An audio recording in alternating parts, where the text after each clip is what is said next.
In 2005, a junior software developer quit his job for good. He was 30 years old.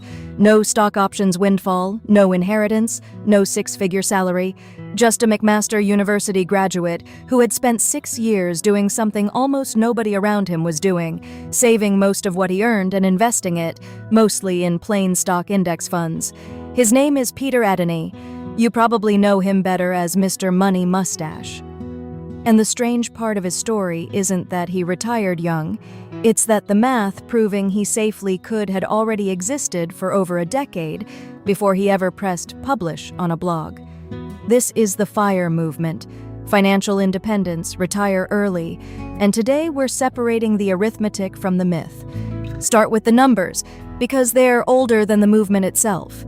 In 1994, a financial planner named William Bengen published a paper called Determining Withdrawal Rates Using Historical Data. He tested something simple. If you retire and withdraw 4% of your portfolio in year 1, then adjust that amount for inflation every year after, how often do you run out of money over a 30-year retirement? Going back through market data to 1926, the answer was almost never. In 1998, 3 professors at Trinity University stress-tested the same idea against data through 1997. It became known as the Trinity Study, and it's the actual foundation under every 4% rule meme you've seen online.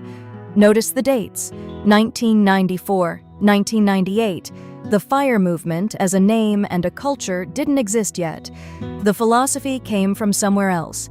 In 1992, 3 names, Joe Dominguez, Vicki Robin, and Monique Tilford, published Your Money or Your Life, a book that reframed spending as hours of your life traded away, not just dollars spent. It's considered the movement's spiritual origin. But Dominguez died in 1997, before the book ever became a phenomenon. It sat quietly for years until the rise of blogs in the early 2000s finally gave it an audience. Bloggers rediscovering the ideas and putting them in front of millions of readers who now had the internet to find each other. Then came the blogs that turned philosophy into a movement.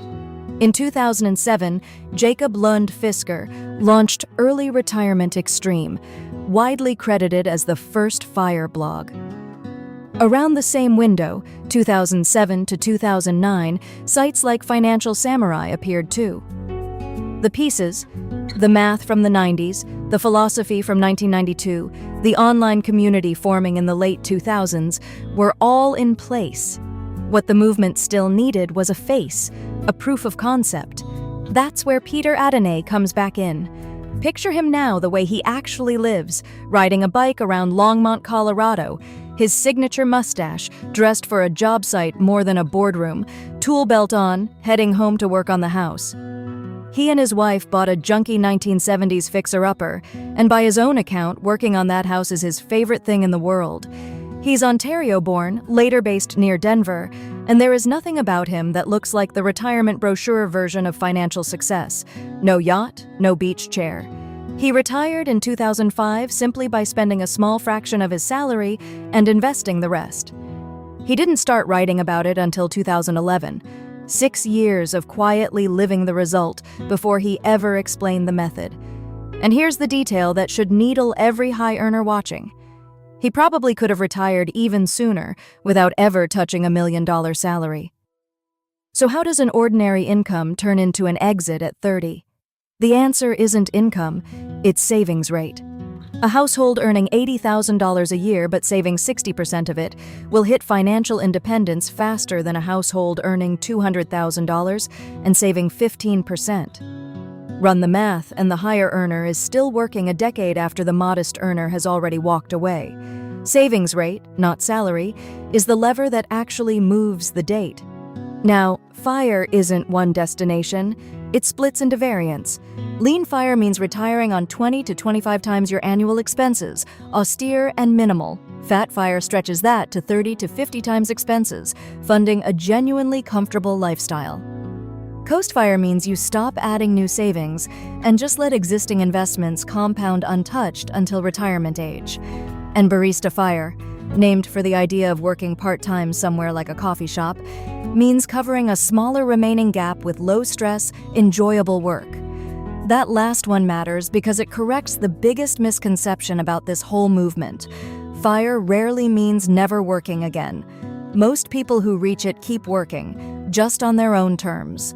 And one more correction, because the 4% rule gets treated like a guarantee, and it isn't. The 95% success rate from the Trinity study assumed a roughly 50-50 stock and bond portfolio. Drift meaningfully from that mix, and the whole calculation changes. Some economists go further. Karsten Jeske has argued that someone retiring at 30, facing potentially 50-plus years ahead rather than a standard 30-year retirement, should withdraw closer to 3.25 to 3.5%, not 4%, simply because the time horizon is so much longer. None of this is personal financial advice. It's the documented history and math behind a real movement, and what you do with your own money deserves a conversation with a professional who knows your situation. So, can ordinary people really retire in their 30s? The math says yes, under specific, disciplined conditions. The myth says it takes a fortune. The truth, proven years before anyone gave it a name, says it mostly takes a savings rate most people never try. In the next Money Myths, we're taking apart another number people assume is common sense, and finding out it isn't. See you there.